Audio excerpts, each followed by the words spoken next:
MacBookchilar, bu video sizlar uchun. Chunki bugun menga obzorga BenQ dan aynan MacBooklar uchun chiqarilgan monitor keldi. Bugungi obzorimizdagi monitorimizning nomi BenQ MA270U 4 MacBook Series deb korobkalargacha yozib qo'ygan ekan. Va bugun do'stlar sizlar bilan bilib olamiz, nega bu monitor aynan MacBooklar uchun chiqarilgan ekan va Windowsda ham ishlatsa bo'lar ekan. Texnik parametrdan boshlaydigan bo'lsak, bu yerda bizda 27 talik Ultra HD, ya'ni 4K IPS matrica. Va do'stlar, bu yerda bonusiga nano покрытие ham qo'yishibdi matrisdan. Kim nimaligini bilmasa, bu po fakt do'stlar monitorni bo'lib matviroq qilib qo'yadigan, такой защитный слой, bilikli bo'lmasligi uchun va komfortdan mazza qilib ishlatishingiz uchun.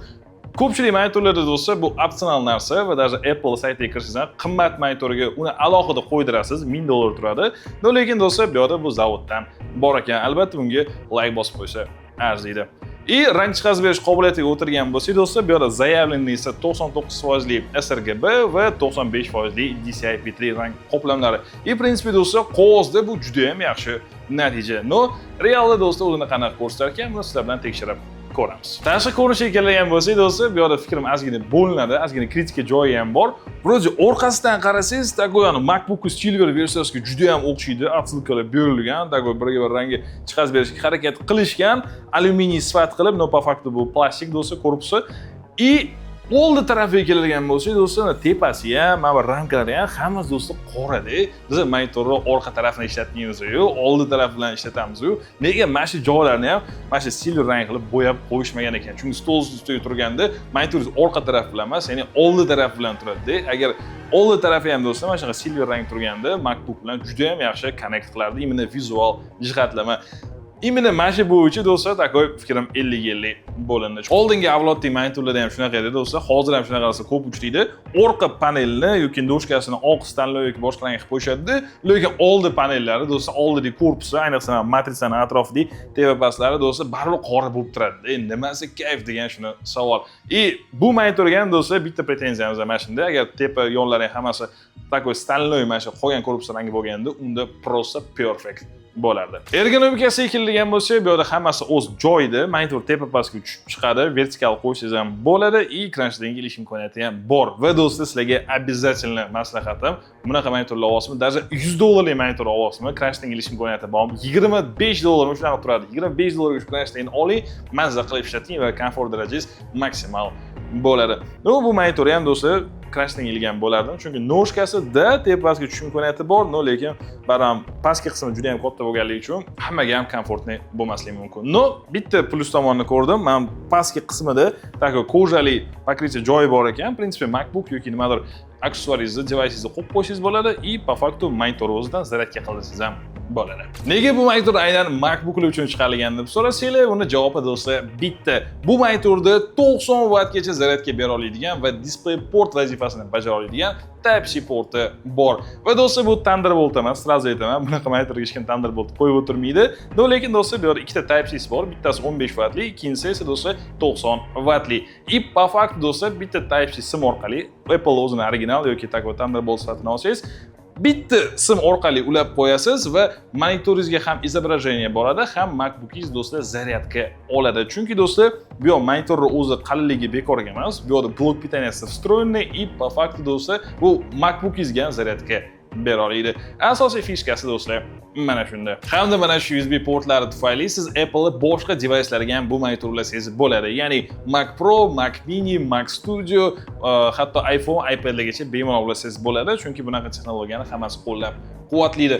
Do'stlar, agar o'zimning fikrimni aytadigan bo'lsam, bu monitor ko'proq MacBooklarga emas, ko'proq Mac Mini'larga to'g'ri keladigan desa ham bo'ladi. Mac Mini yoki Mac Studio'ga. Chunki MacBook'i borlar ko'pincha alohida monitor olib o'tirishmaydi, olsa ham boshqa monitorlar olishadi ko'pincha. Bu monitor esa do'stlar, agar shu Mac Mini, Mac Studio'larga to'g'ri keladigan variant. Agar Apple o'zinikiga pul yetmasa, sal arzonroq xohlasa, при этом Apple ekosistemasiga optimizatsiya qilingan va takoy valakidasiz bittada ulanadigan monitor xohlasa, to mana ideal variant imенно Mac Mini va Mac Studio'larga. Ahamiyat bergan bo'lsangiz kerak, hozirgi paytda bu monitorimizda Windows kompyuterga ulangan, lekin do'stlar, biz hozir MacBook ishlatadigan odamlarga murojaat qilamiz va ular mana shu monitorni o'zligi ham test qilib ko'rishadi va ular o'zligini fikrini ham bitta aytib ko'rishadi va do'stlar, oxirida bitta umumiy fikrga kelamiz. MacBook user sifatida men ishlatib ko'rdim bu monitorni. Menga 4K lik yoqdi. Umumiy parametri shu 4K 60 Hz. Thunderbolt sertifikasi ham bor ekan, Type-C dan ulaganda svetопередача glubinalar menga yoqdi. MacBook bilan 90% plus minus chiqishyapti. Bu juda ham yaxshi. Minuslarga keladigan bo'lsak, menga shu 60 Hz ligi sal kamlik qildi. Рабочий stoldan u yoqdan bu yoqqa swipe qilib o'tayotganda sal shu 60 bilindi. 120 bo'lsa, вообще idealni zo'r bo'ladi.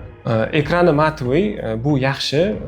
Google obzorlari sal kamroq matviy ekran bo'lganligini hisobiga, misol uchun to'g'ri o'tirib ishlagan payti umuman xalaqit bermaydi. Xo'sh do'stlar, mana obzor va testlarni o'zingizlar ham ko'rdinglar, feedbacklarni o'zingizlar ham eshitdinglar Apple'chilardan va agarda o'zimni yakuniy fikrimni aytadigan bo'lsam bu monitor bo'yicha, bu yoqda 50 ga 50. Bir tomondan juda ham qiziq monitor, ayniqsa shu Apple'chilar uchun, ya'ni MacBooklarni, Mac Studio, Mac Mini'lar ulab ishlatsa bo'ladigan va po faktu bitta Type-C orqali hammasi ulanishi juda ham qiziqchi emas, chunki bunaqa narsa o'zi qimmatroq monitorlarda uchraydigan narsa. Po faktu do'stlar oladigan bo'lsa, ya'ni Apple o'zini original monitoriga puli yetmaganlar mana shunday dasturlar olsa bo'ladi. Bu tomonlama do'stlar va shu bez bazari juda ham yaxshi monitor. Menga yoqmagan tarafi esa do'stlar bu narxi va sborka sifat materiallari. Narxi taxminan do'stlar 6.8-7 million atrofida turibdi bizning bozorimizda. Bu 4K monitorlar uchun, ya'ni bunaqa parametrli monitorlar uchun bu o'rtadan baland, ya'ni yuqori high-end segmentga yaqinlashgan monitor. Po faktu oladigan bo'lsak do'stlar, buni narxida boshqa variantlar ham juda ham ko'p. Ayniqsa shu OLED monitorlar ham chiqib ketdi do'stlar. Buni narxida bunaqa parametrli 4K monitorlar boshqa variantlar arzonrog'ini ham topsangiz bo'ladi. Davlat mana shunaqa Type-C fishkasi bo'lmaydi, no tем не менее. Ikkinchi moment do'stlar, shu boya aytib o'tganimdek, bu yoqda shu dizayn, agar shu dapelить qilishganda, shu oldilari ham takoy serебристый MacBook rangidan qilib qo'yishganda do'stlar, хотя бы korpus asosiy qismlari metalldan bo'lgani do'stlar, men ishoninglar, просто konfetga devorardim.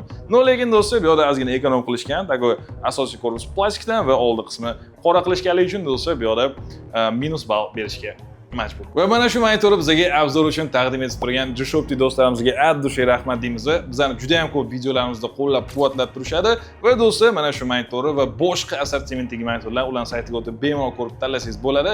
Ofitsial garantiya va chiroyli narxlarda. Mana shunaqa gaplar do'stlar, videomiz shulardan iborat edi va do'stlar, agarda monitor prinsipi sizlarga yoqqan bo'lsa, MacBook'i borlar, Apple sistemasi borlar olsa bo'ladi. Windows'lar do'stlar buni chetlab o'tiramiz. Chunki do'stlar, korobkasiga emas qolgan 4 MacBook seriesdir. Sog' bo'lasizlar, salomat bo'lasizlar. Keyingi videolarda ko'rishguncha.